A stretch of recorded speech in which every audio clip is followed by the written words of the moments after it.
afternoon, good evening, ladies and gentlemen, wherever you are in the world. And my name is Vicky Thomas, and I would like to invite you to this episode of Hit Talks Live. Yes, Hit Talks Live. What are we? Who are we? Well, we are a platform that brings together 8 speakers from all over the world, speaking on 8 different perspectives on hope, inspiration and transformation, and each speaker does that in 8 minutes only. And you have to join us to be able to really understand the magic that happens in these Hit Talks episodes, because people come together purely from their heart to actually share with you what they've been through, that to give you hope, to give you inspiration, to give you some transformational messages. There is no selling, there is no positioning, it is purely service from the heart.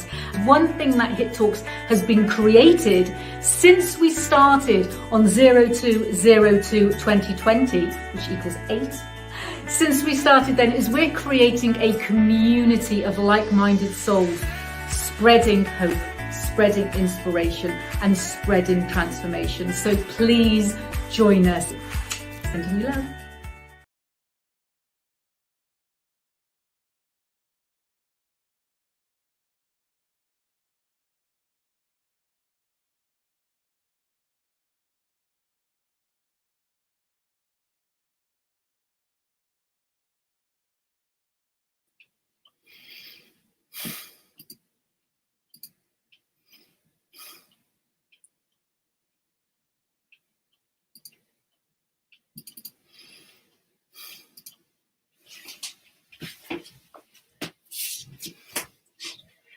A good evening and a warm welcome to all of you out there on this evening, this afternoon, this morning's show, wherever you are in the world.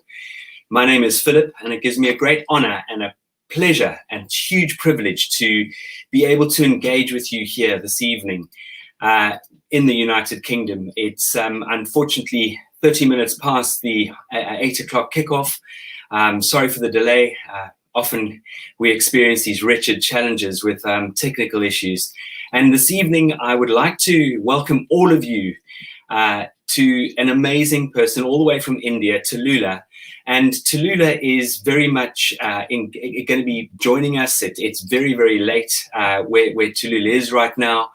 And it's a great honor for all of us here at Hit Talks, on behalf of Vicky, who is not able to obviously join us directly this evening. It is a huge honor for me to take the reins despite the technical challenges and issues. Tallulah is an incredible, dynamic individual, an architect by profession, a huge traveler, and a massive explorer of life. And her musings find expressions in words and pictures and on her blogs and a monthly newspaper column that she writes. So Tallulah, over to you. I'm going to give you your 8 minutes and take it away. Engage and embrace, please. Thank you, Philip. It's a privilege for me to be here once again on Hit Talks. And today I thought I would, delve a little on some of the learnings I've had with the children that I work with. And that was about privilege.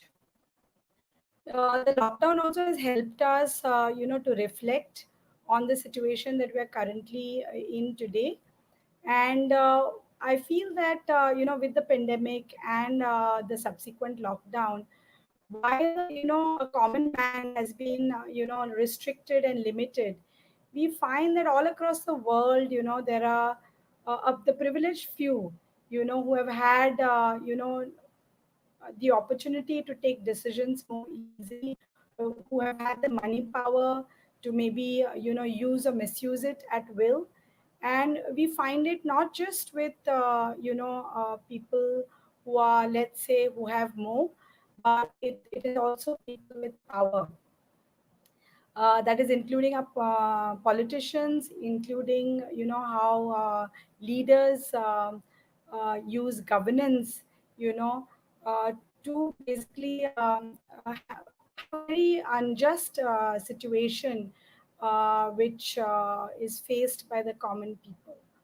So when I looked at privilege, and I think that today privilege comes at a high cost, And the people and the persons who are more privileged are literally like a burden to the planet. I say this because having worked with children, I find that the more children have, the more they expect, and then you find the repercussions when they grow older, and the decisions that they take. So I looked along, and tried to reflect on my own childhood and to see, what are the critical influences, and whether, we can use influences of our childhood, or of course as we grow up, to influence the children that we work with today. And I was lucky, I would say, that my parents, were completely different in their ways, in their beliefs, but connected in their values.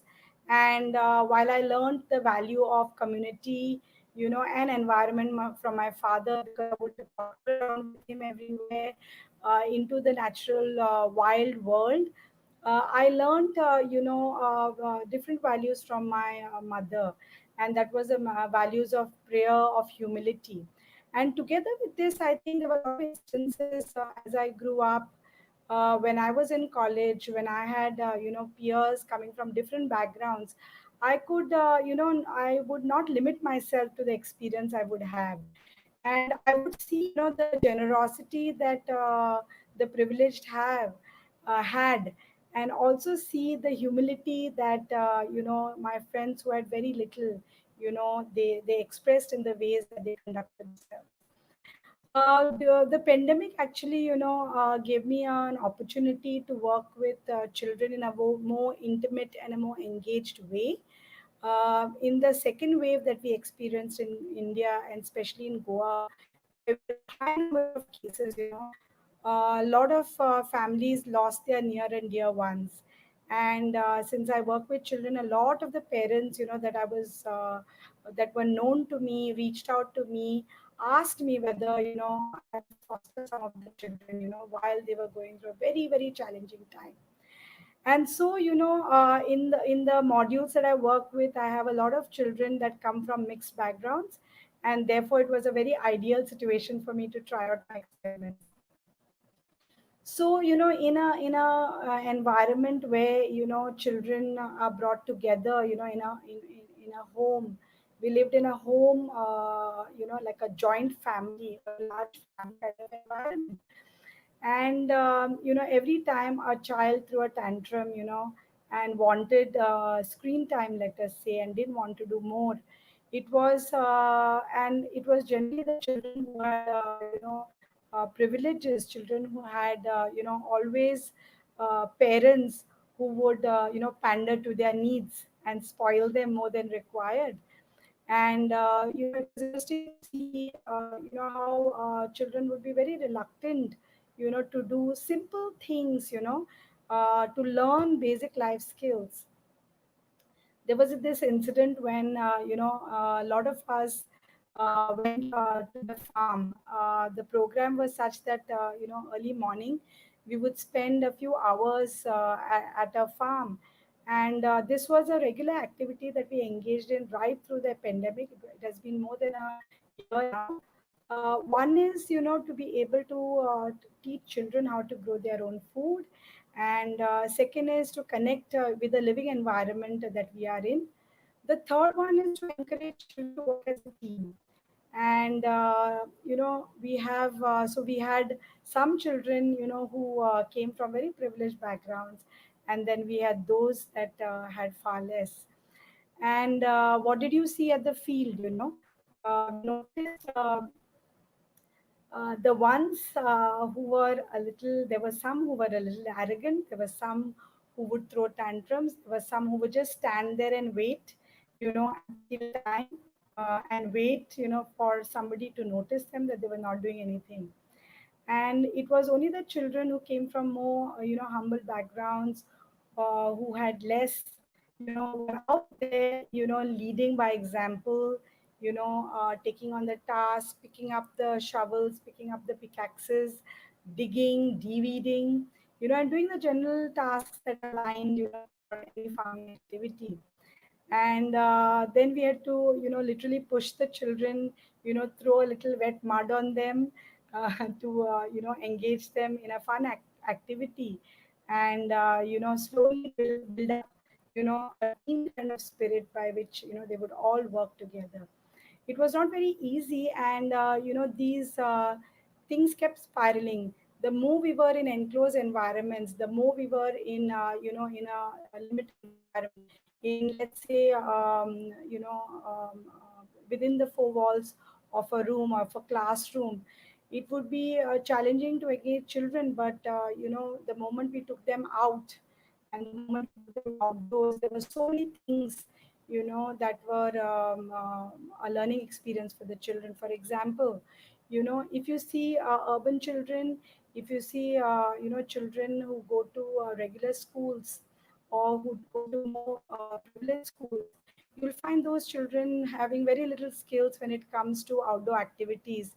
They are more fearful, you know and it was the street children, or the so-called less privileged children, who would lead the way and, jump into a water body, fearlessly, climb trees fearlessly, find a way through, an uncharted path. And, at every instant, it was these children who led by example. These children who showed that, challenges that we mostly fear are the ones that, if you try walking along an uncharted territory, it simply means you overcome many fears, and you are able to, um, take on more challenges, and there is some amount of success. I leave that a happy moment when, we went to this nearby water body, and the child who could not step into the water ended up diving from a height of about 6 meters. Thank you.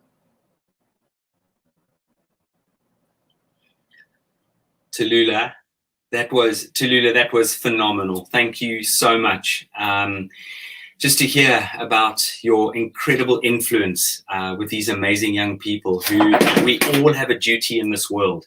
We all have a duty to really make a difference. And something that I sort of wrote down on my phone here while you were talking is we all need to give every single person an opportunity and a chance. And there was something that jumped out at me on a magazine the other day that I really, really just hold to my heart. And it really, for me, it's something that is hugely, hugely powerful. And I would love to share this with all of you. It was on the, believe it or not, it was on the Hello magazine about last week. And the inscription on it was, investing in our children is an investment in our future. And that is so paramount in this world that we live in right now.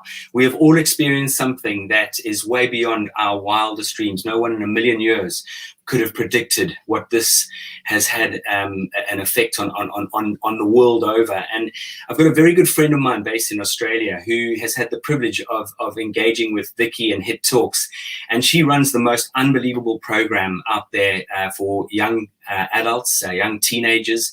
It's an organization called Beautiful Minds, and she posted something the other day on the internet, which is rather sort of disturbing in the sense that if you think about, let's say you take Australia, there've only been a very few amounts of sort of unfortunate departures from this earth, death, whereas over 1,600 teenagers have ended their lives in Australia. So why aren't we as leaders, why aren't the leaders of the world looking to this and stop putting things such as, no disrespect to the television industry, but stop putting trashy television programs out there that mean nothing, that add no value, and start helping and guiding people and giving people some phenomenal tools to move forward in their life. And this is something that every single one of us, more so now than ever before, have the opportunity to really take the control and take the bull by the horns with both hands and make a difference in this world. So Tallulah, thank you for such a great opening. Amazing what you're doing. Amazing.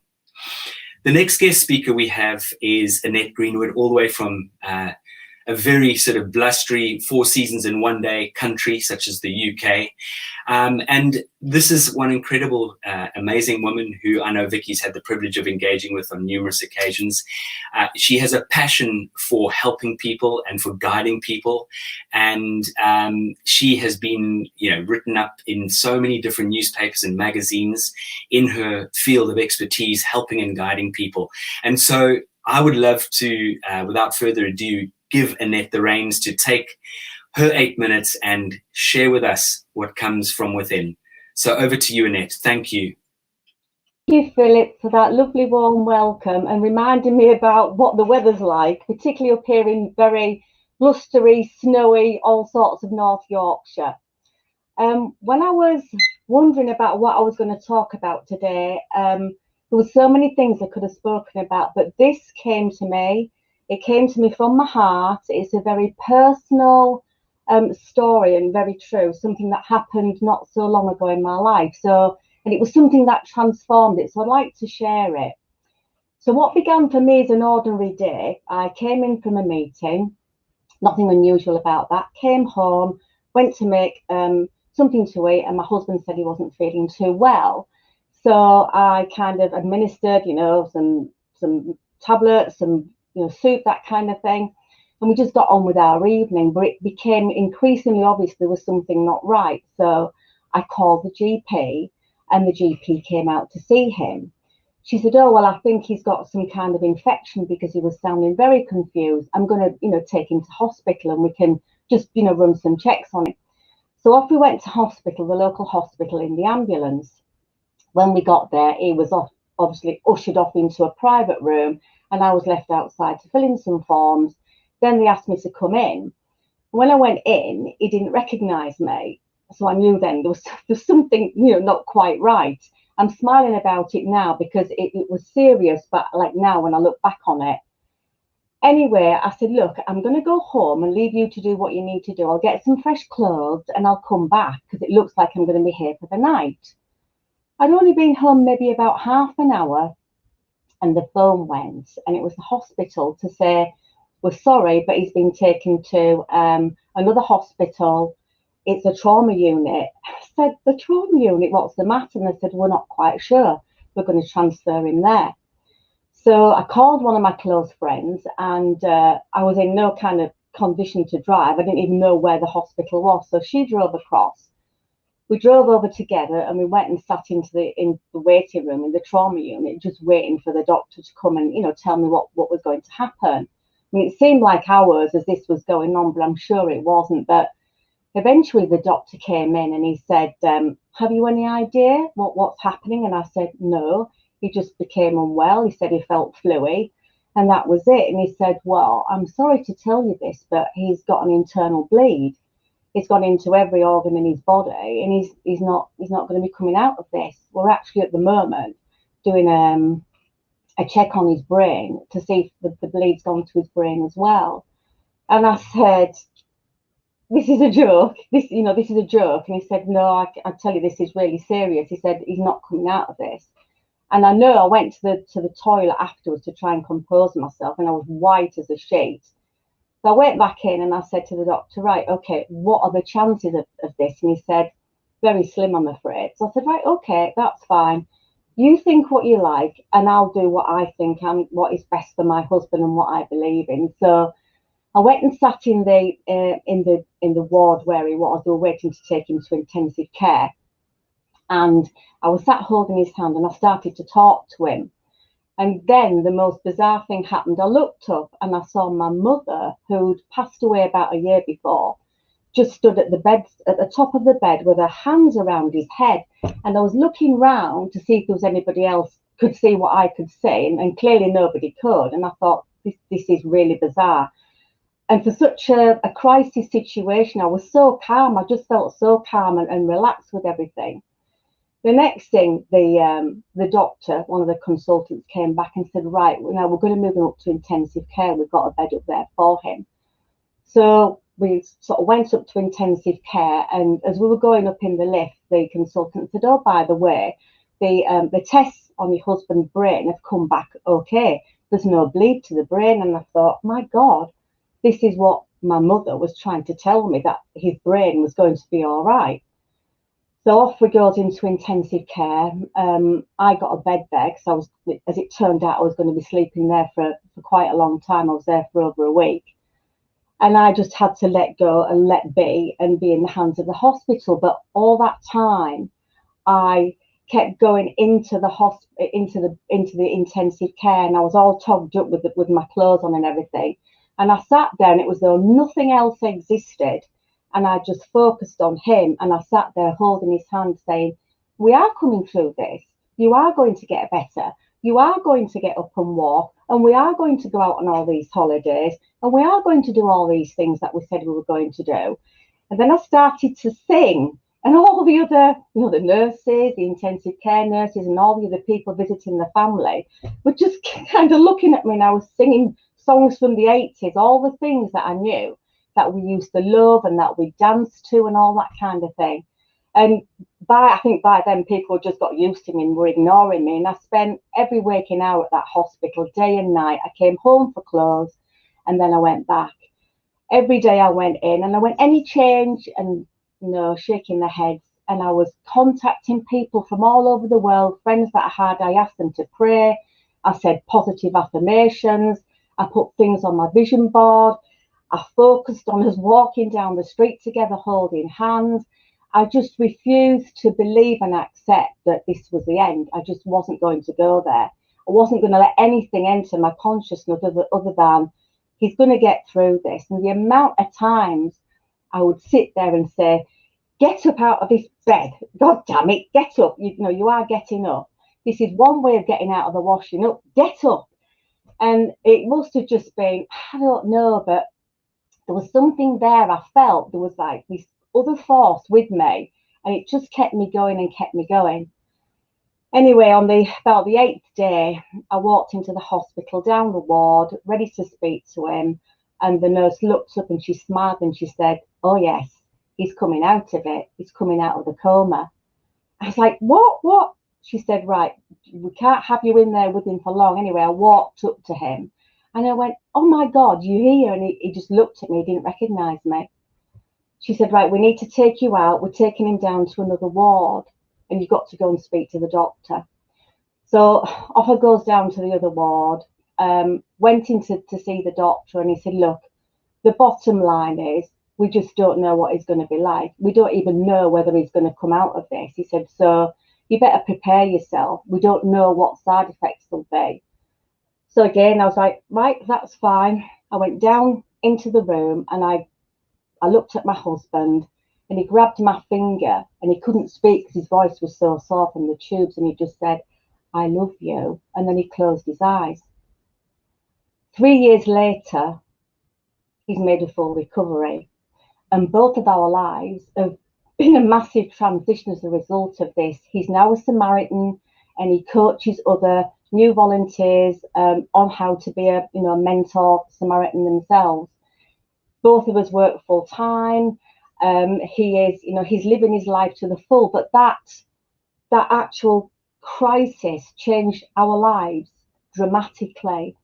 And I think what I'd like to say at the end of this is really to anybody who might be going through this or may, my closing words are, this was an unexpected tragedy that came to a life-changing transformation. Thank you for letting me share that, Philip. Thank you.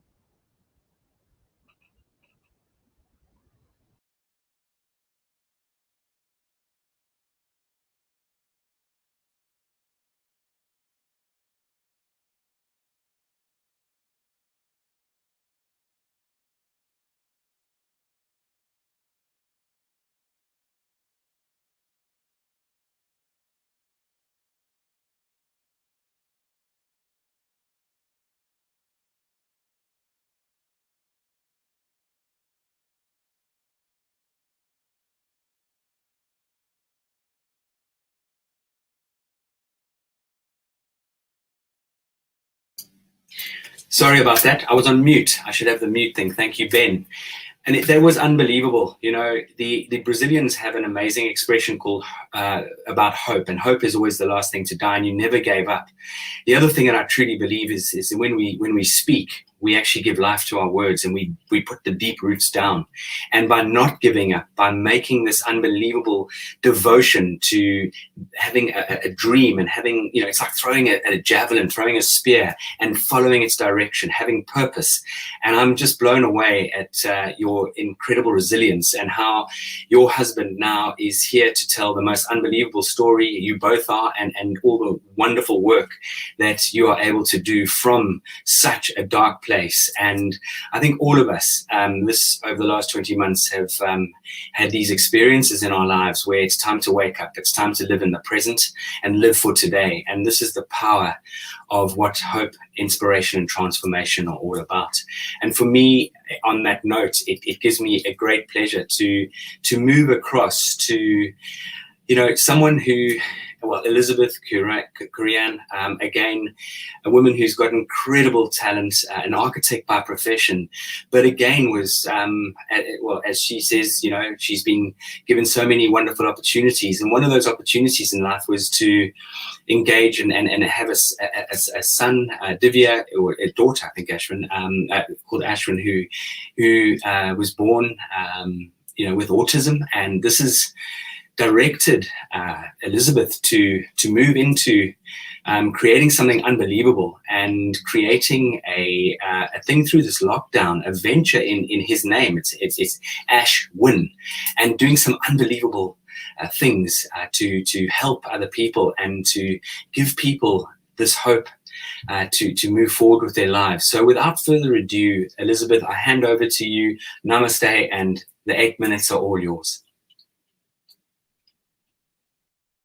Hello, and thank you. Namaste to everyone. I'm honored to be part of these esteemed talks. And today I am going to be telling about my story, my journey of my life. I am not a life coach, I'm just an ordinary person.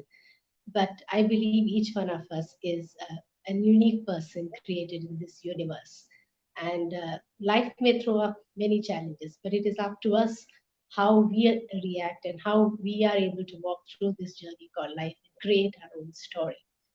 I am a person with eternal hope, and stories of inspiration motivate me and leading to my transformation of finding my purpose in my life.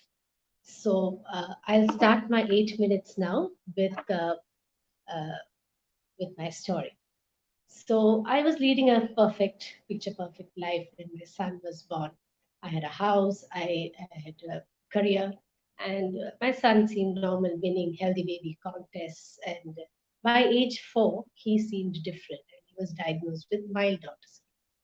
And I had heard stories of people with autism having genius qualities, and that's when I latched onto that idea that things will be fine.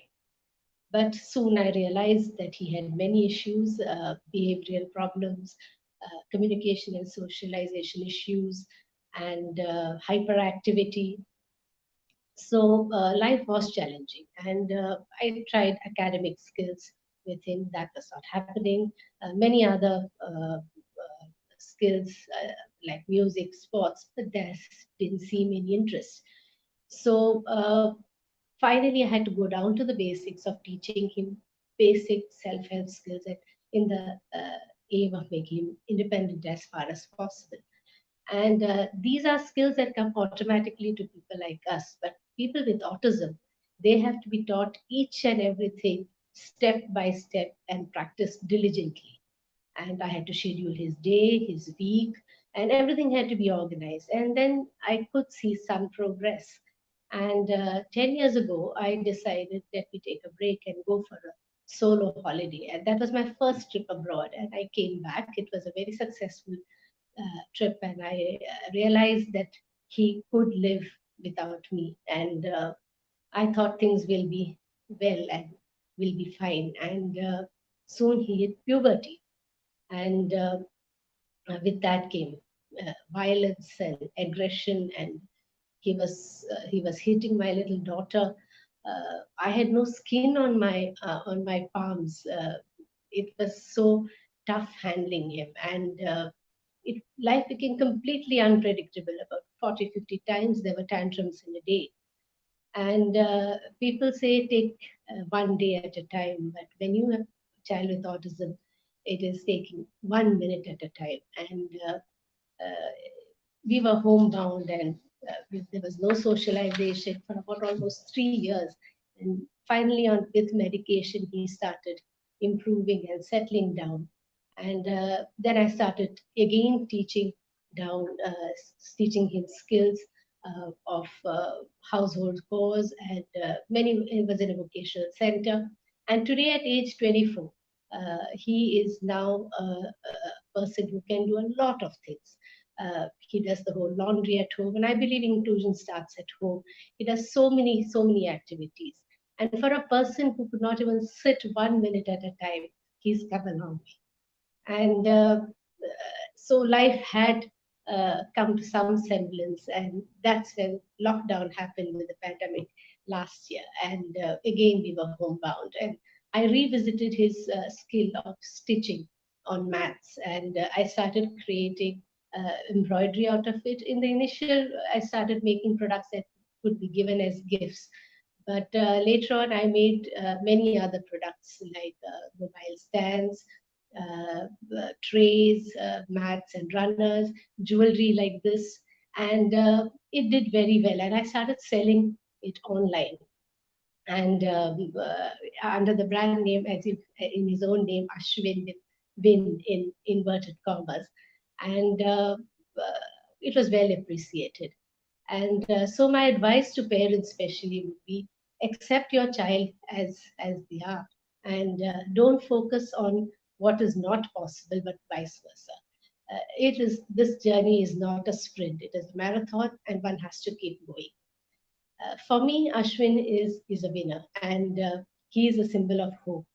And he has taught me so many things, taught me patience, resilience, and he is the key in transformation of my life into becoming a better human being. So as I said, I'm also a mother of a girl, 18-year-old now. And I made it a conscious attempt to spend quality time with her. So we started doing small trips and going for trekking. And trekking actually was an activity that I started for myself as a break on Sundays, where we would go out to nature and forests and meet like-minded people. But it eventually helped her a lot. She was transformed into a very mature human being and a very responsible sibling. And the other role that I play is, of course, after motherhood, is taking care of the family, and how important the family has been during this pandemic. The first strategy that I used was to divide and delegate all our work with no maids and things like that. And we started doing many things together. The same venture, which I call Ashwin, the mobile stands are actually made out of old notebook covers, and I believe in sustainability. And that was a product which my daughter was doing the craft work. I used to assemble jewelry like these, again using these old notebook covers. And the bonding that has happened amongst our family is priceless. And lockdown fatigue has affected all of us, but it has taught us how to adapt and how every trial can be converted into an opportunity is one of the main learnings. And in the end, it's family that matters. So as all the roles I play, I also was very passionate about my career, and I did not give up that at all. And that was something I continued for the past 30 years. And I have done quite a few projects all over Goa, where I belong to. And the focus never has been on the size or numbers or budgets, but on delivering a tailor-made project. And my principle is creativity plus discipline plus integrity is going to be an unbeatable combination, and one can be successful with this. So that comes to my own personal life. I was balancing all these roles as a career, mother, and family. But I realized that one cannot neglect our own life. And as mothers, we normally do that. We keep on serving, and we do not take care of ourselves physically, emotionally, and mentally. And I am blessed to have a supportive family and financially stable and physically mobile, and I can take my own decisions. So I was privileged to pursue my own hobbies, be it trekking, traveling, meeting people, fitness. Uh, that time for me was very sacred, and that me time that I call is not being selfish. It is actually letting go our attachments and having faith in the divine that all will be taken care of. And this has led to a transformation in my life of living a life of gratitude and living in the moment. So as my minutes are coming up, in conclusion, I would like to say that life is all about choices, and we are responsible for everything that happens in our lives because of our actions and reactions. And when we accept that as that thinking, one is liberated, and that's when healing and progress happens, and one is able to navigate through the pain and create our own patterns and create our own chapters of our own stories. Nonetheless, the journey of life continues. It is a work in progress, and it's learning every day, and I'm learning every day. And I believe sharing and empowers other people around, and with the hope that always there is light at the end of the tunnel. I would end by saying the pages of yesterday cannot be revised, but the pages of tomorrow are blank, and you hold the pen. Make it an inspiring story. Thank you.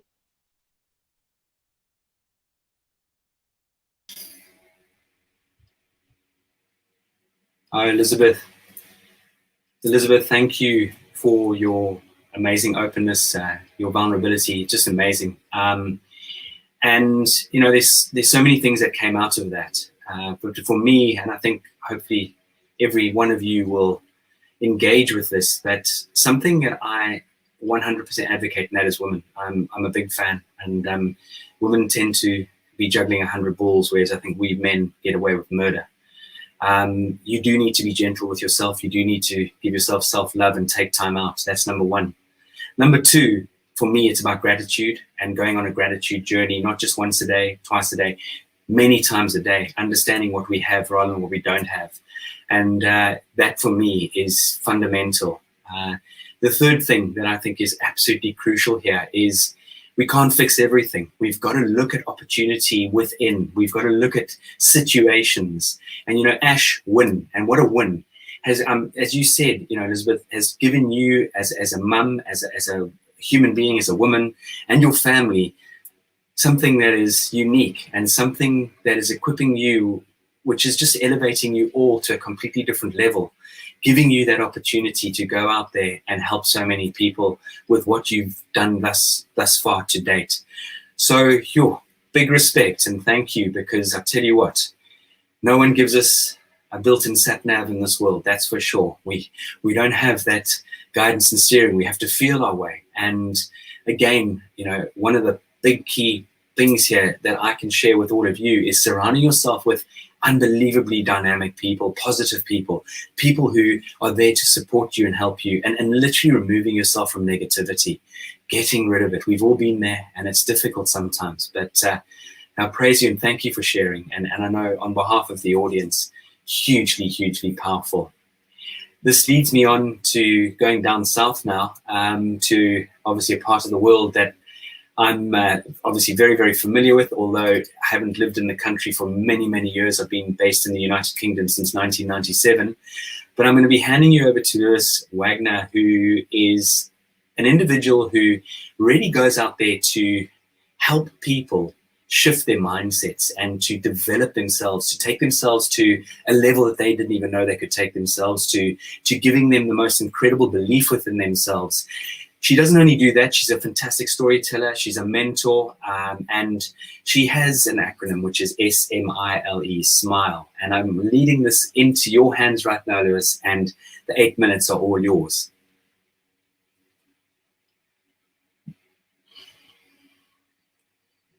Hi, thank you very much, Philip. Thanks everybody for being here.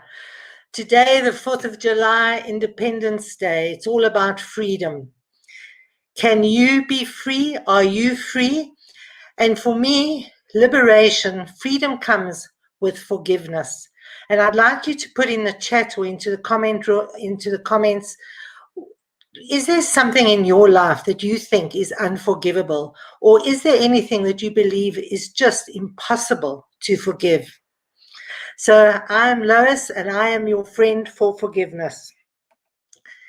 So to share my story about where forgiveness began, I was working in my little personal, I was in a digital printing business. I was in partnership, and I was working late one night, and a man jumped over my 8-foot wall, and he attacked me. He attacked me with a screwdriver, and I fought this man. You know, you've got the flight, fight, or freeze syndrome. Well, I went into fight mode, and I thought I could overpower him. He was smaller than me, and I went into fight mode. But I did not win that fight. He injured me really, really badly. He tied me up, he raped me, and he left me for dead. As a consequence of that particular event, I lost my business. I didn't want to work there anymore. My partner decided to, I asked him to buy me out. He said he would, but he didn't, and he put the business into liquidation, and I lost everything and went deep into debt. I had to start my life again. I had to start working, finding a job all over again.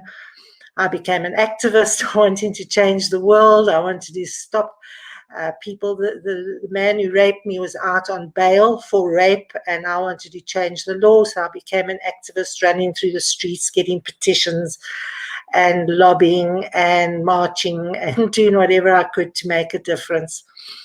And I maybe made a slight difference. It was at the time when we were moving from apartheid to democracy in South Africa, and a new constitution was being written, so I was lobbying to have some changes, and a couple of changes were made. My life carried on after that, back in the corporate world. I then left the corporate world, went back into my own training business, and then I left South Africa and I went to work in the Middle East. And I was coming home for my first holiday. The rapist had been given a 25-year prison sentence.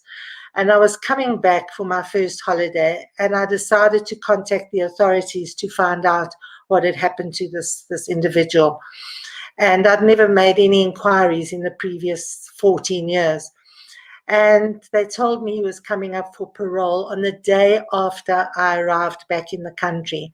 And in addition, the law had just changed, giving the victims of a serious crime the opportunity to attend a parole hearing. And so the universe spoke to me. The universe said, I've got to go. Against the advice of family and friends, I went to the prison and I went into the parole hearing. And during the parole hearing, after going through all the procedures, I said, they asked me if I had anything to say. I read a prepared speech that was too academic. I didn't even understand it. And so I just looked at the rapist and I said to him, I would like to forgive you completely and compassionately from my higher self to your higher self, and I take back my power. And it was the most amazing thing, because as I said it, I realized that I meant it. The authorities told me that they would let me know in 7 days if he got parole or not. And I just said I did not need to know. I did not want to know, because I was now completely and totally free of that man and that incident. And I did not walk out of that prison. I flew out of that prison, completely free and liberated from all those past pains and hurt. I forgave the partner who betrayed me. I've become such a forgiving person, and it has made me a better person. And I really advise you all to look at forgiving. You can forgive the small infractions. You can forgive the big things. You start with the small ones. You can start forgiving yourself for pushing the snooze button. We can forgive the universe for creating the technical issues that we had this evening here where I am. You can forgive yourself for not taking some of your daily actions and not following through with some of the things that you need to do. Forgiving yourself I had to forgive myself for hating the rapist. It was such a debilitating emotion to have. I had to forgive myself for not knowing how to fight. I had to forgive myself for drinking too much afterwards. And then you've got to learn to forgive the other person, and you can practice with small forgivenesses. You forgive your husband for not bringing the milk home. You can forgive the dog for chewing your slipper. The more you practice the small things, the more you can start forgiving the big things that impact your life. And to understand that forgiveness is not condoning or accepting what the other person has done. It's not letting them off the hook. When you are in unforgiveness, you are bonded to that person or to that situation, and you are suffering with the anxiety and the stress and all the health-related problems. And when you forgive, all you're doing is you're breaking that bond, and you're setting yourself completely free from that situation, to such a point now that I can talk about it quite easily. I used to get triggered, especially if somebody came up behind me. I would get really afraid. Now somebody can come up behind me and I'm not even aware of it. It doesn't even bother me, because it is not part of my negative memories anymore. So forgiveness definitely sets you free. And I really would invite you all to practice forgiveness. And you can practice, all those small things, waiting, don't wait for someday. You can forgive. Tallulah can forgive those kids that have been ill-treated or having bad times. Annette can forgive the universe for creating negativity and problems with her child. And Elizabeth, I love what you said. All of you spoke about hope and belief, and forgiveness gives you that hope and it gives you that belief. And I would love that you all practice forgiveness, learn forgiveness, forgive every day. And so I invite all of you to be bold and to fly free. Thank you very much.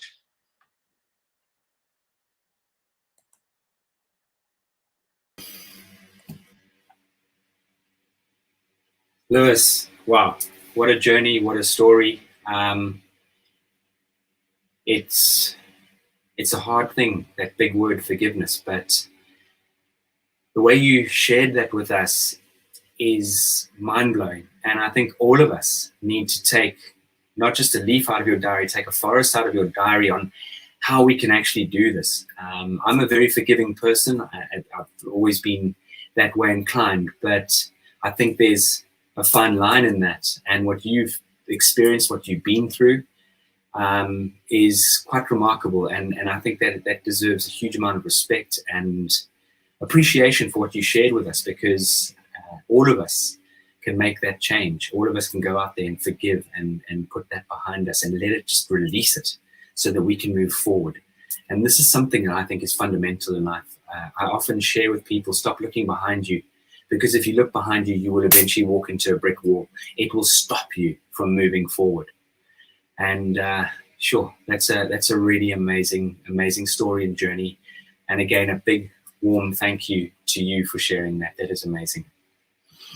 I'm going to move on now to a very dynamic young lady, someone who I've had the privilege of getting to know, someone I've had the privilege of working with and coaching and training. Her name is Enkeleda, and Enkeleda comes all the way from a country called Albania. And she moved out of her comfort zone, left her country, and shifted all the way across to Italy, and got involved in an occupation, a job, which was completely foreign to her. was a job that she had never ever thought she'd ever land herself or find herself doing, and that was to take care of someone, to actually help someone in their old age. Very bright young lady, studied midwifery, has so much to share and offer. And without further ado, I'm handing over to you, Enkeleda, for your 8 minutes. And thank you from the bottom of my heart for joining us here, because I know it took a lot of courage for you to jump out of that aeroplane and build your parachute on the way down. So over to you. Thank you, Philip. That was so amazing. I was taking notes before about things that you all shared, and it was like an energy that we all had about today, about the fact that we need to educate ourselves. And the moment that I was asked to be part of Hit Talks today, I immediately closed myself into that bubble that we all have, the comfort zone, and went reading. I opened all the books that I had and started to take notes as if I was going to create the nuclear bomb. But when I was asked to share something from my heart, and yes, that is what I'm going to do. Because this is about hope, inspiration, and transformation, and I have had such a journey that I have something to share with you. And realizing that we are creatures made of emotions, and understanding our feelings is so important, but we let it go and we go with the flow without giving ourselves the time to understand it.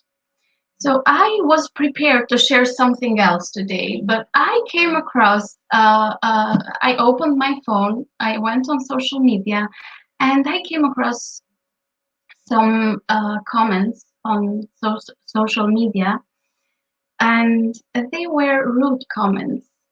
This is how how I connect with the words that you mentioned before.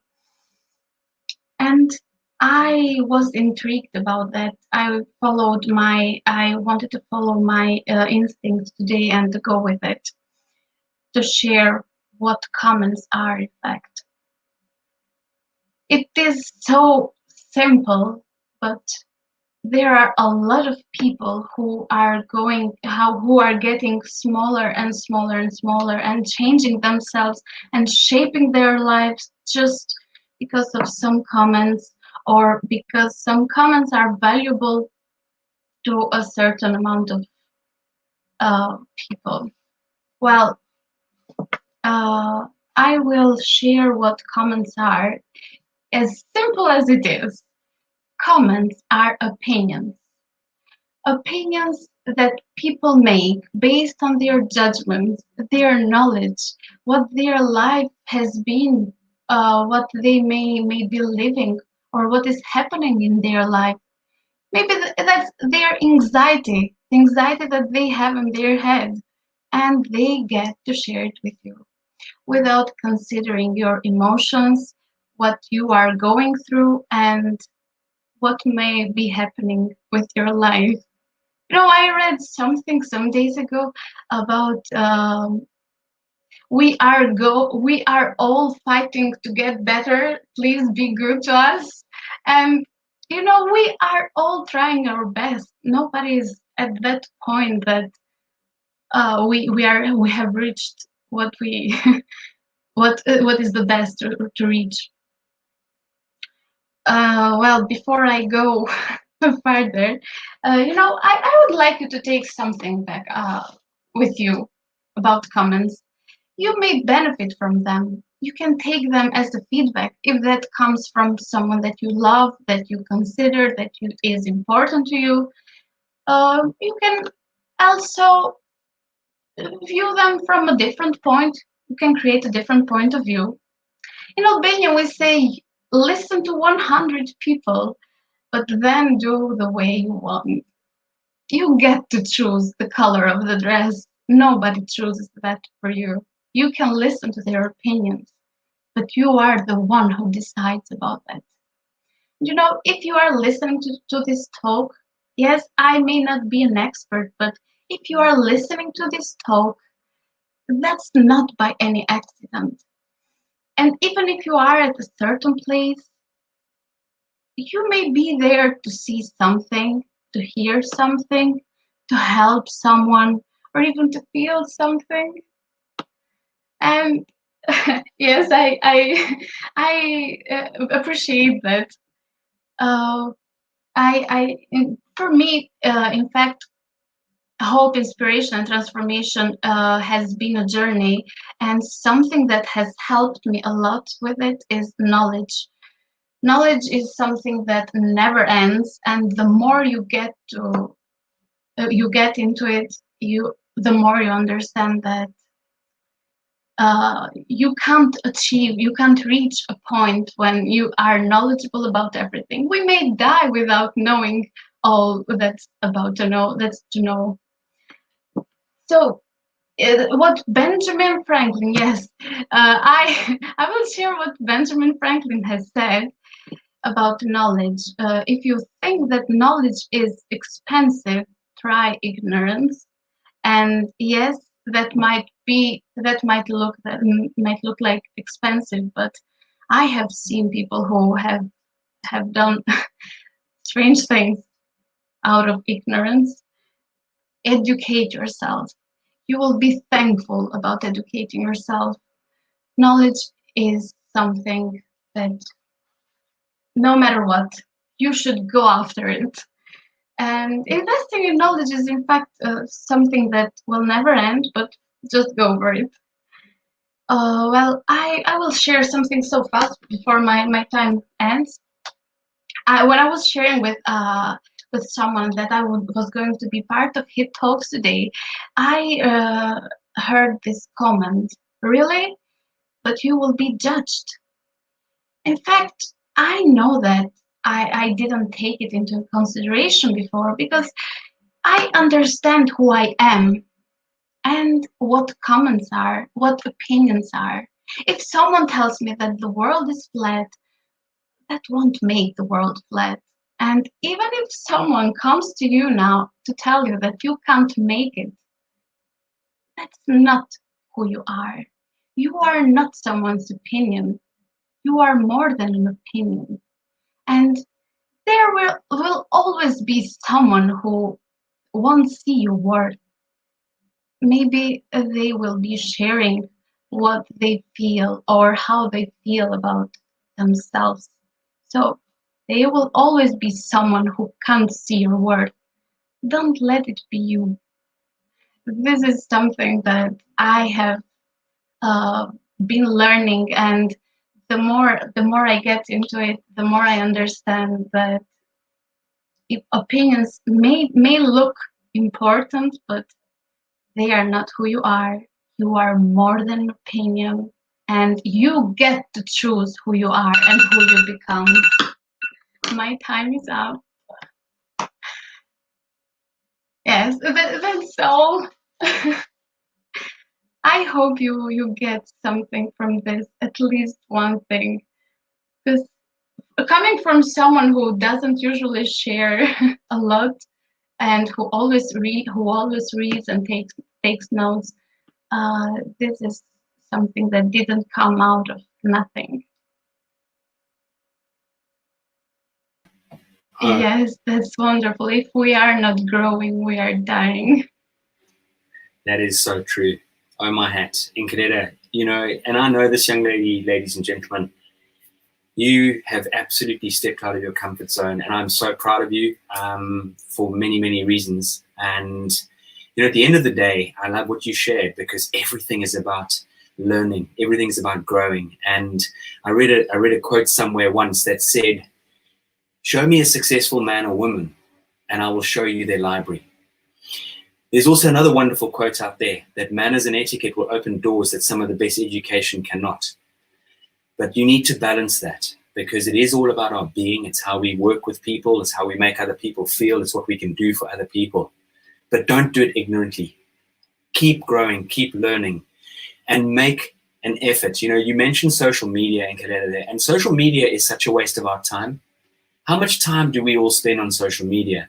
You know, at our organization, we have an exercise with the teenagers, and we ask them to put down how many hours a week they might be on social media, whatever platform it might be, then convert that into a day, then convert that into a week, then convert that into a month, then convert that into how many hours you spend a year on your social media.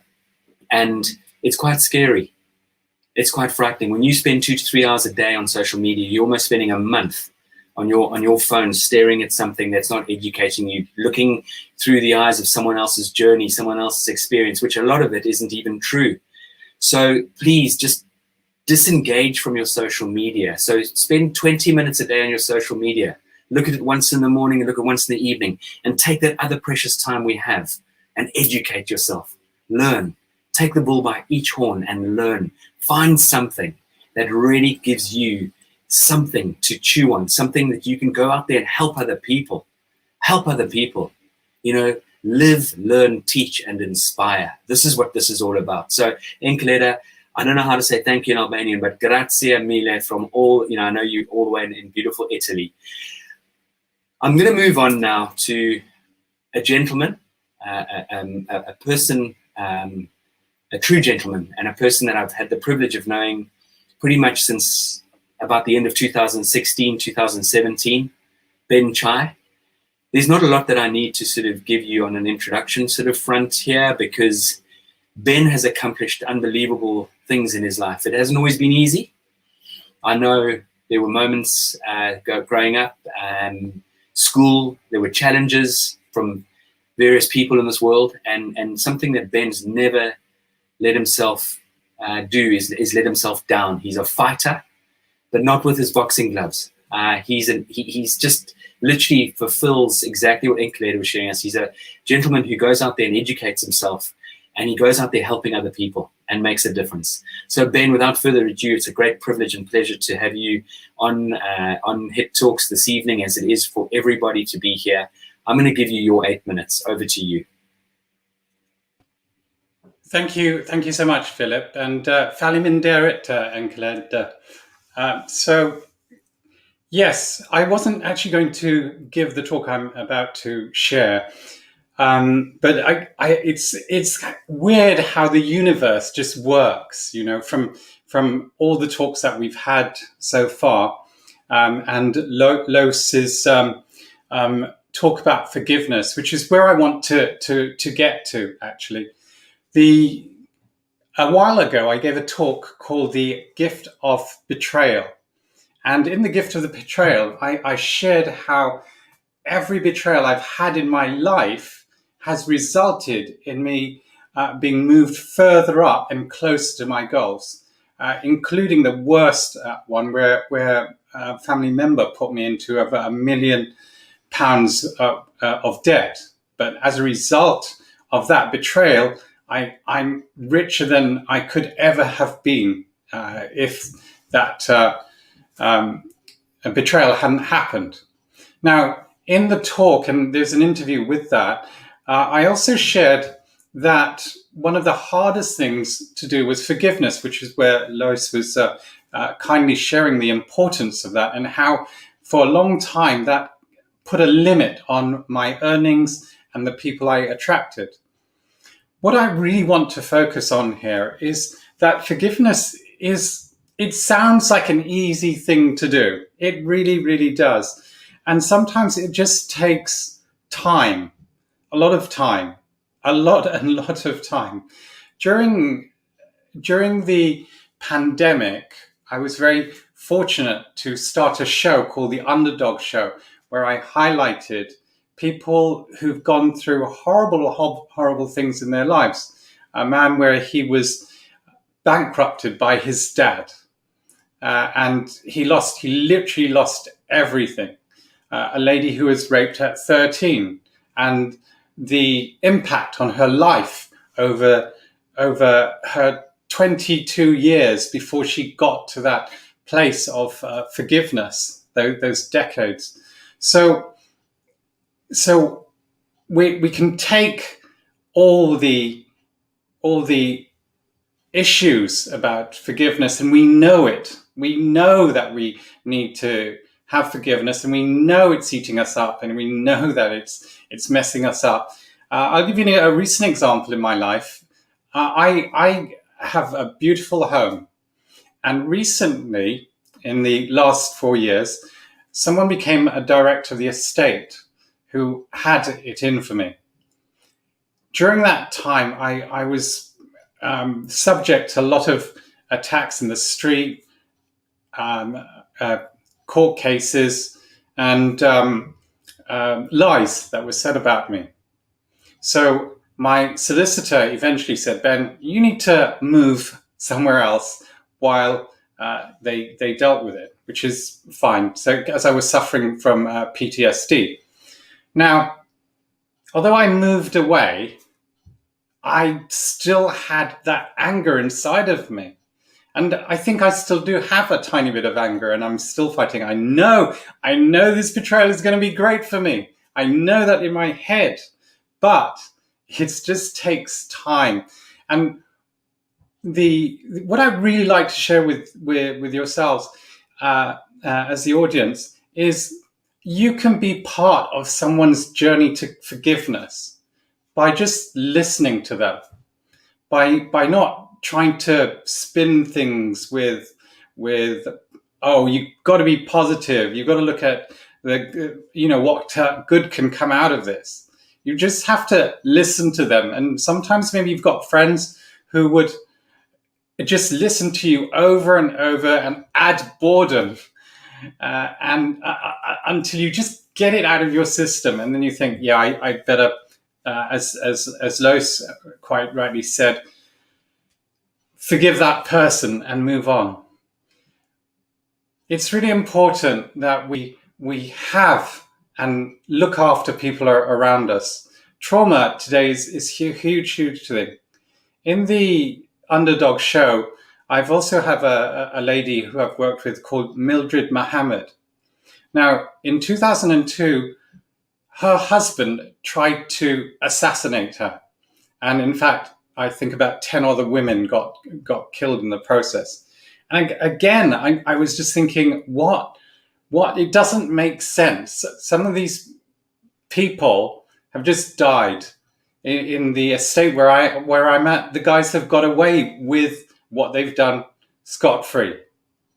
It doesn't make sense. It really doesn't.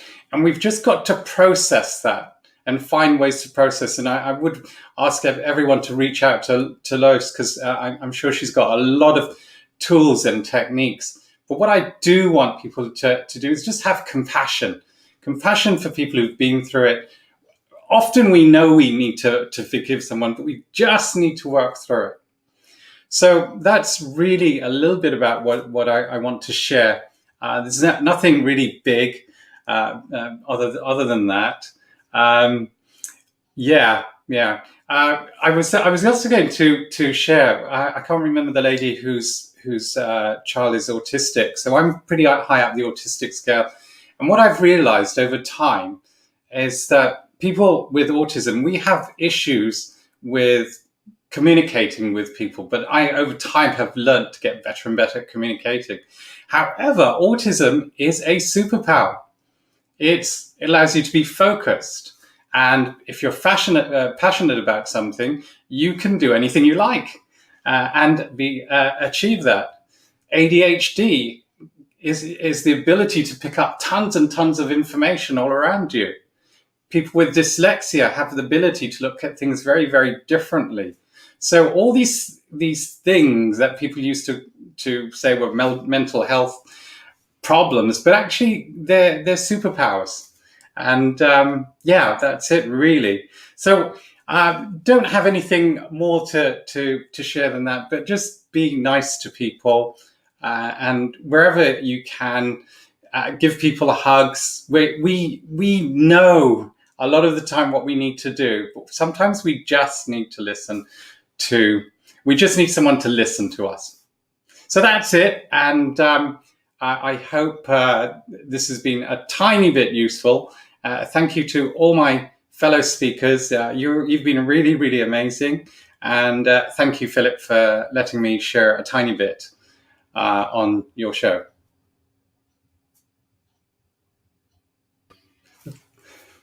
Ben, thank you as always. Thank you as always. Ladies and gentlemen, that was just scratching the iceberg. Again, as Ben said, reach out to all of these amazing speakers. They are phenomenal in what they can help you with and share with you. And I know Ben has a huge amount of experience in guiding and steering people.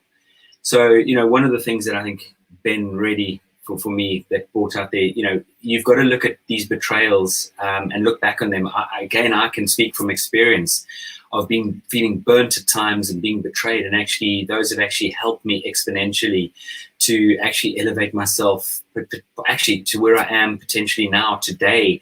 And it's given me the nous, it's given me the foresight, the energy to understand that, there's a plan for all of us out there, and we've just got to understand, A, to slow down, B, as you said, Ben, be nice. In a world where we can be anything, be kind. Go out there and help other people, because the more we do for other people, it might not impact your life immediately, but what you're doing is you're laying the land down for generations to come within your community, within your family. This is the power. Don't think about now. Just think about building and building and building.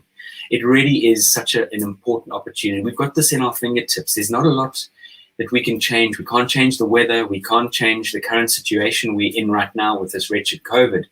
But we can do so much more. We can really go out there and make a difference in every single thing that we do. And I really ask all of you just to challenge yourself each day to go out of your way.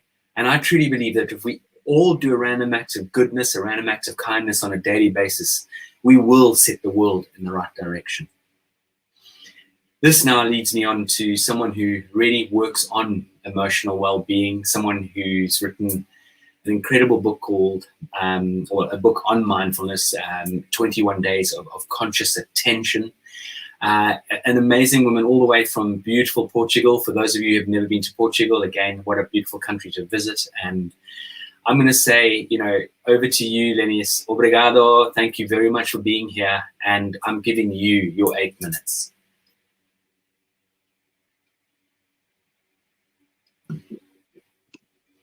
Hello, everyone. Thank you for such a beautiful introduction, Philip. You are very kind. Thank you. I am blessed and honored to be here among these great speakers. Hello and blessings wherever you are. Thank you for taking the time to connect. Thank you, thank you, thank you. I want to thank Vicky and her team for this wonderful opportunity, and also to my mentor, my dear Veronica Sosa, founder of SHE, Society for Hispanic Women Entrepreneurs, who recommended me as a speaker and also gave me the impulse to dare to be a speaker for the first time in English. I am very excited. Thank you from the bottom of my heart. Today, the universe brought me here to leave you 5 tips that I hope will help you to illuminate your path. Number 1, ask for help if you feel you need it. From experience, I tell you that if you feel you need help, seek it without hesitation. Asking for help is a symptom of self-love and self-respect. If you are willing to ask for help, it means that you still love yourself and there is still time to get better. I particularly think that we came into the world to experience it and be happy. It is us, with our way of thinking, that complicate our life. Number 2, love, value, and respect yourself. I think very few cultures teach their children to love, value, and respect themselves. However, even if your culture has not taught you this, doesn't mean that you cannot learn it. Loving, valuing, and respecting ourselves is the basis of our self-esteem. And our self-esteem is the basis of our life. With a good and healthy self-esteem, you will be able to believe more in yourself, and you will be able to set higher goals and achieve them. Learn to love, respect, and value yourself immediately. Make it a priority in your life. Try. I know you can do it. Number 3, be grateful. When you open your eyes in the morning, you are already having the first miracle of the day. It means you are still alive. You may not have the position you want, the car you desire, the house of your dreams, or the money in the bank you think you need. But you have many other things that you may not see because you are focused on what you don't have right now. Life is not just about having things. It is also about breathing, seeing, hearing, tasting, and feeling. I have some questions for you.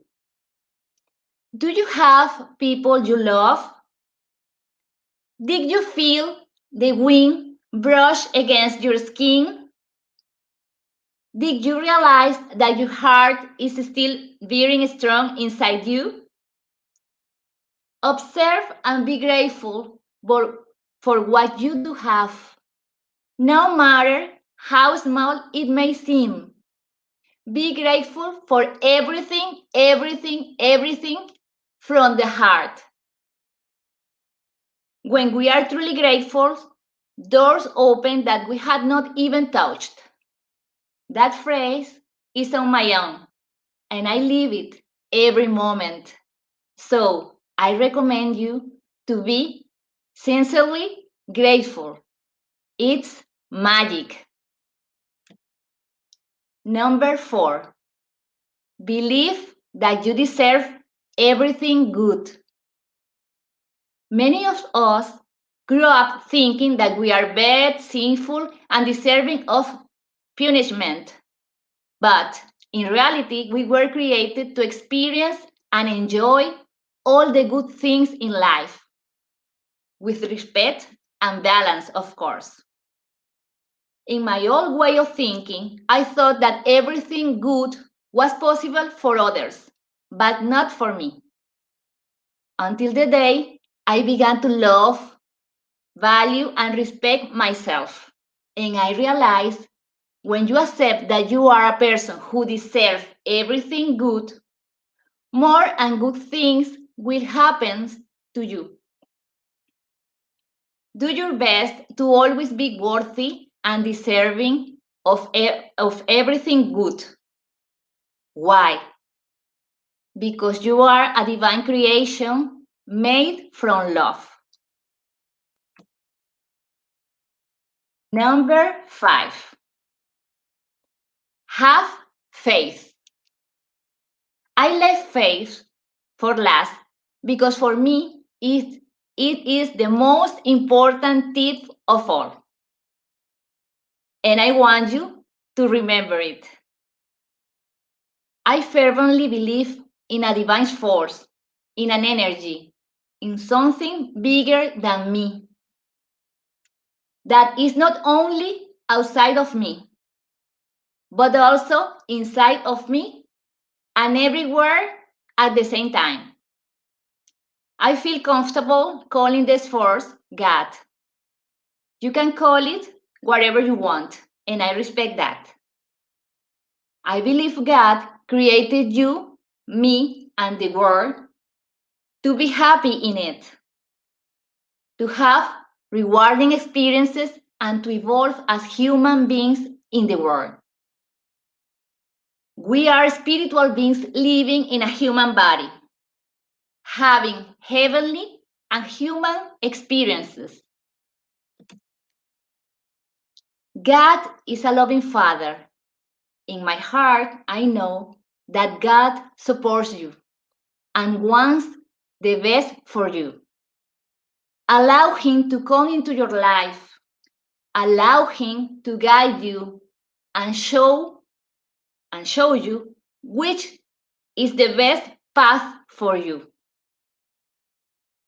Maybe you don't remember, but your soul does. I just want to close by reminding you that God loves you and faith moves mountains. Give Him permission to act in your life. Thank you, thank you, thank you. Infinite blessings to all. Thank you.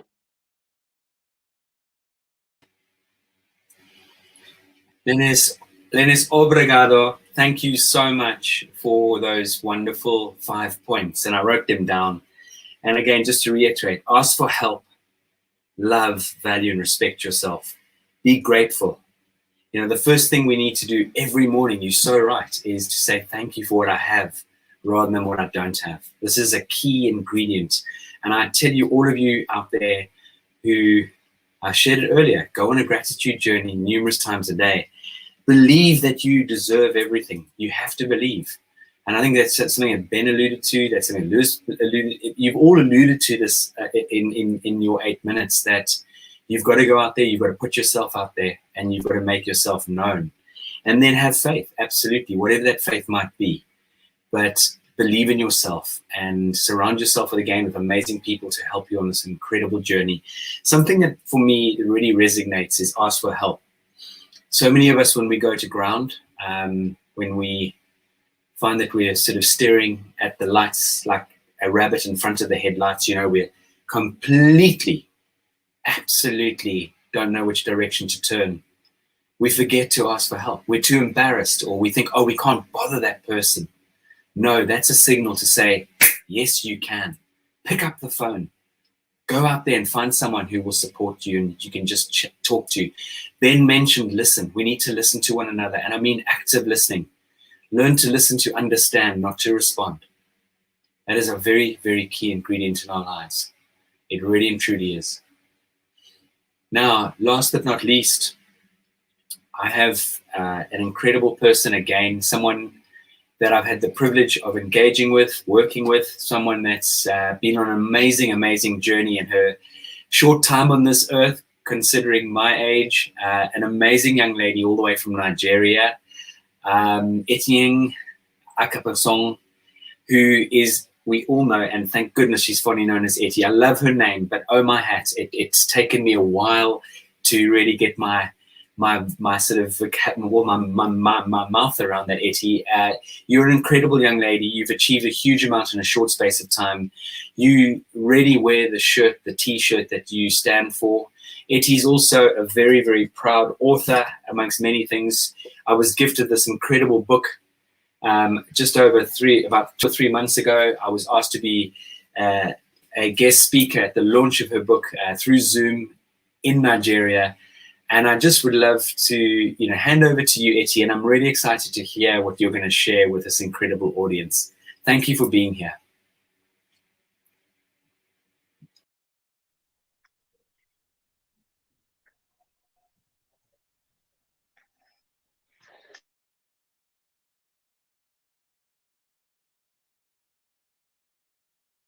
Mr. Philip, it's such a huge honor for me to be here. I'm very delighted. And I've listened to the other speakers speak, and it's been wonderful. I want to speak on something that I believe is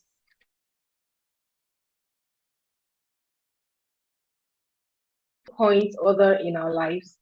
I am sure that there are many other people who might be asking themselves this question even now as we speak. And it is the question, am I good enough?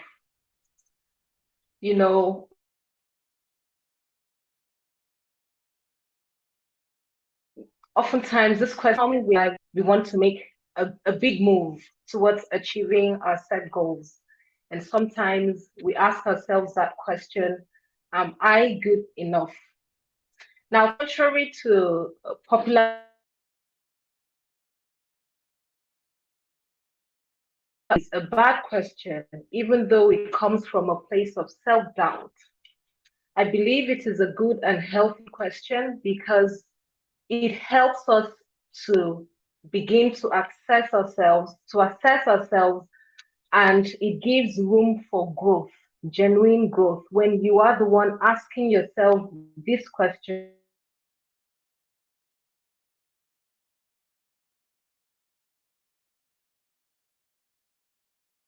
so you find yourself, am I good enough?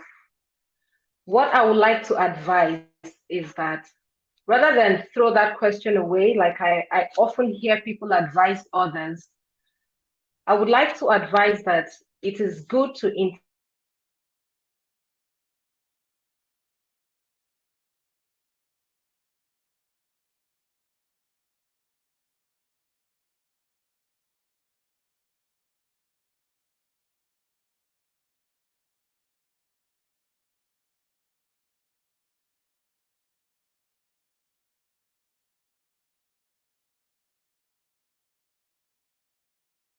I hope you're not experiencing a network challenge.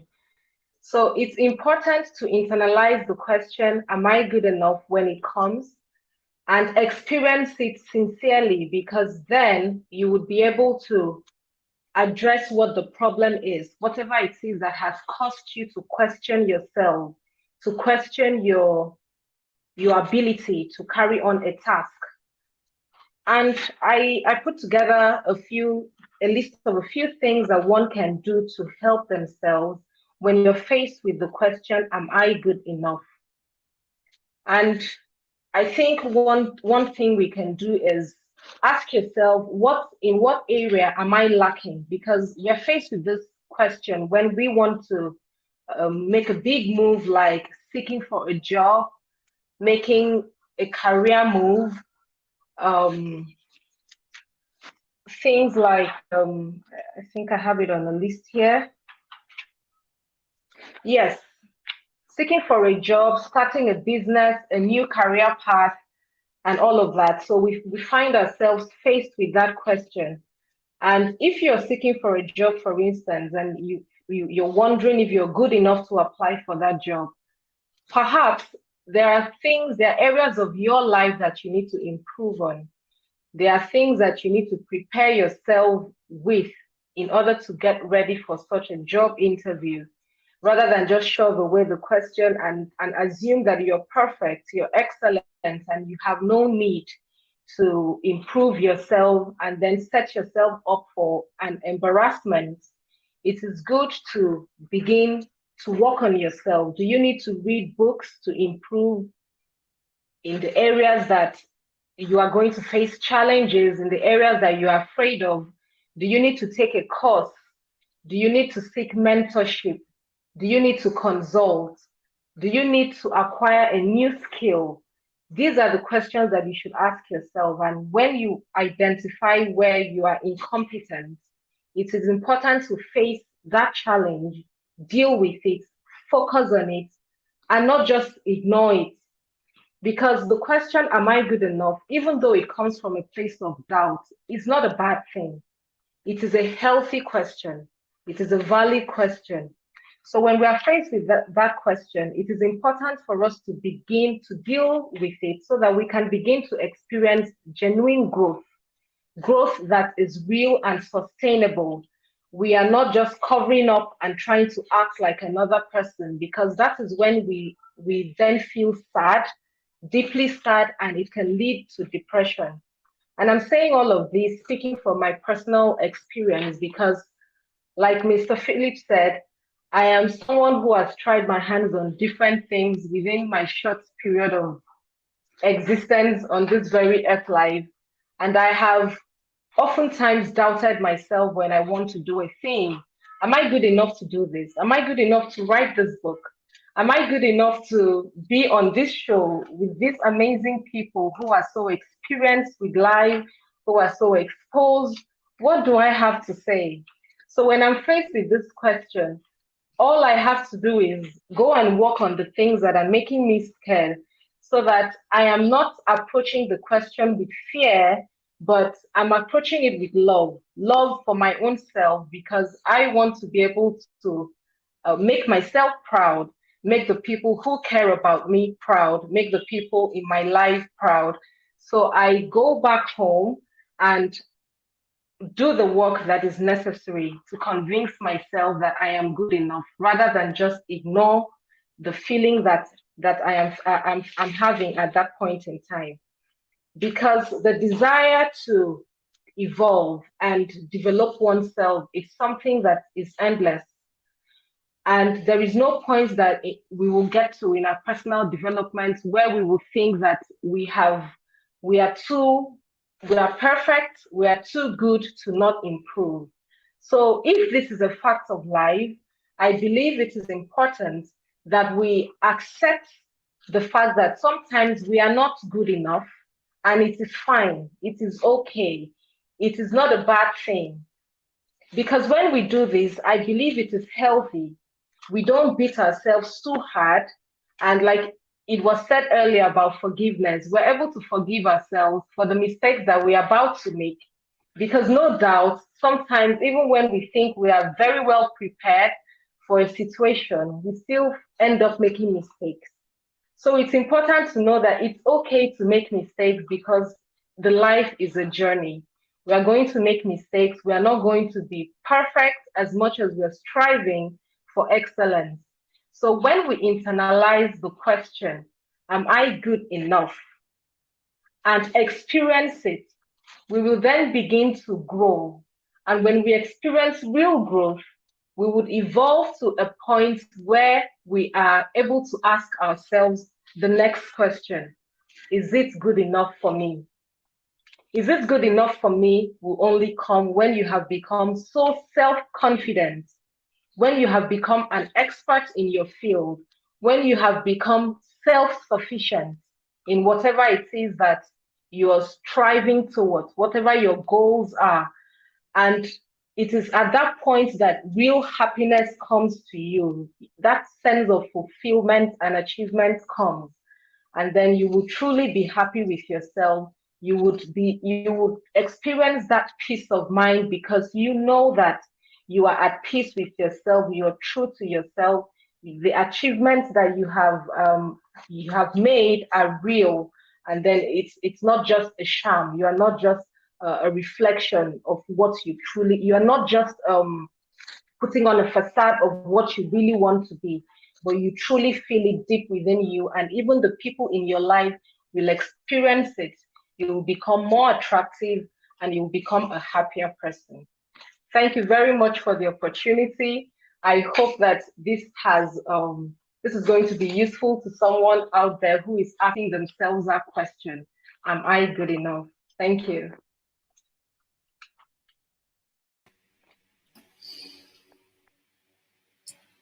Ettie, beautifully spoken, and what a way to finish off tonight's episode. Am I good enough? We all ask ourselves that, and it's good to ask yourself that question.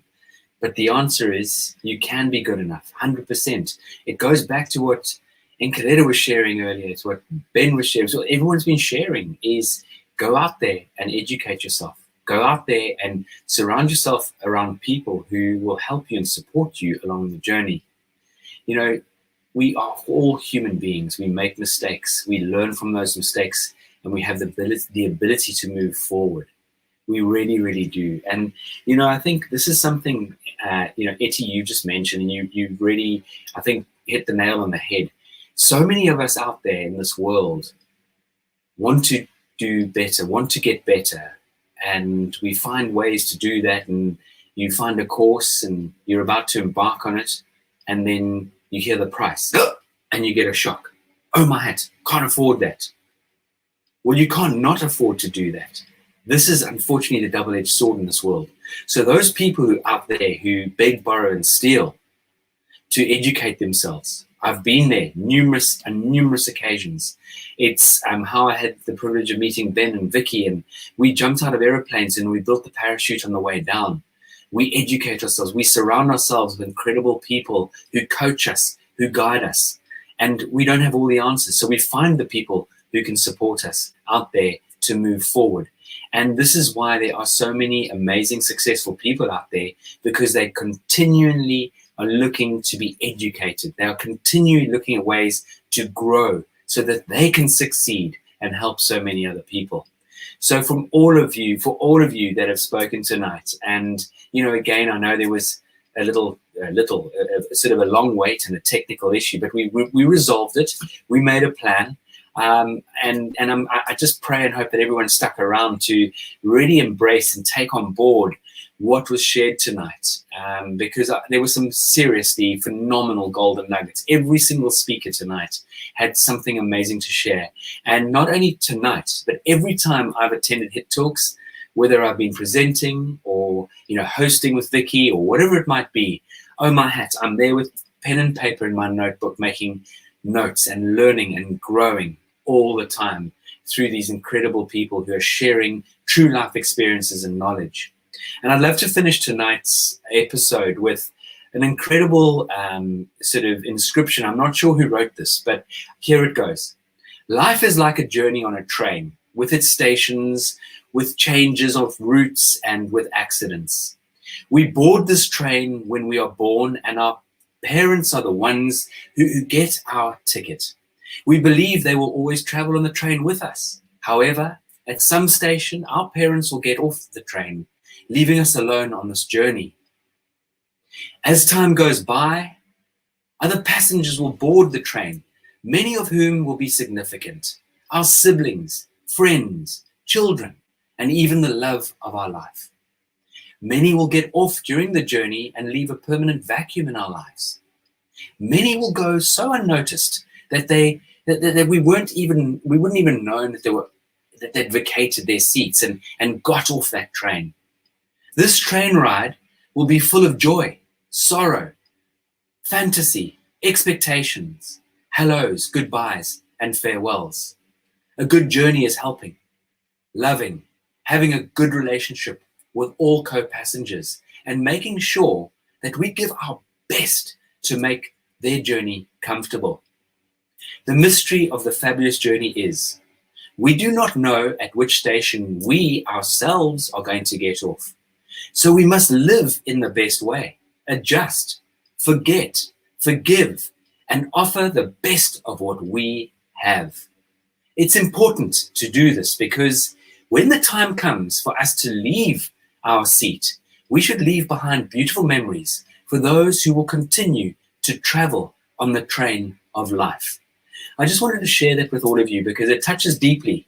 And I know many of us, especially in the last 20 months, that'll be very sort of significant. And I think we all need something to happen in our lives for us to wake up.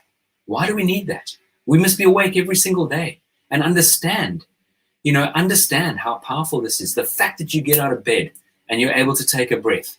Yeah, baby, this is what this is all about. Embrace each and every single day as if it were your last. Again, I know we were talking earlier and sharing, and again, I just would love to sort of go back to what Lenis was sharing with us. It's about today. It's about having faith, and whether you believe in God or not, but I'm going to use the Lord's Prayer, for example. The Lord's Prayer talks about give us our daily bread. It's not talking about bread tomorrow or next week. It's for today. So be mindful. Live today as if it were your last. Go out there, change your life, and help other people change their life. Be a rainbow in someone else's life. That's Maya Angelou as one of the most wonderful, wonderful expressions. And from me to you, on behalf of my dear, dear friend, Vicky Thomas, a sister from another parent, another brother, we've become incredibly close friends on our journey together. It's a true honor, a privilege, and a pleasure to host this evening and to have you wonderful 8 speakers. You have really been outstanding in your approach, in what you shared, and I just cannot wait to sort of, let other people sort of see this. Maybe it's not tonight, maybe it's not tomorrow, maybe it will be next week, but who knows? But these episodes, share them with as many people as you can, because it's all about hope, inspiration, and transformation. Now, the next episode that we are running is going to be the 17th of July, which is pretty much, give or take, just over 2 weeks from now, 17th of July. And if any of you participants know of anyone who would like to speak, any of you watching this show, please do feel free to reach out.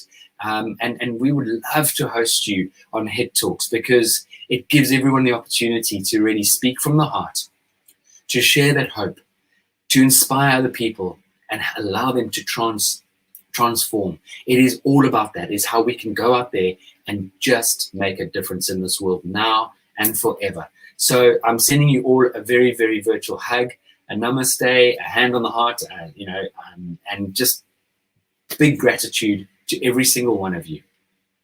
Thank you.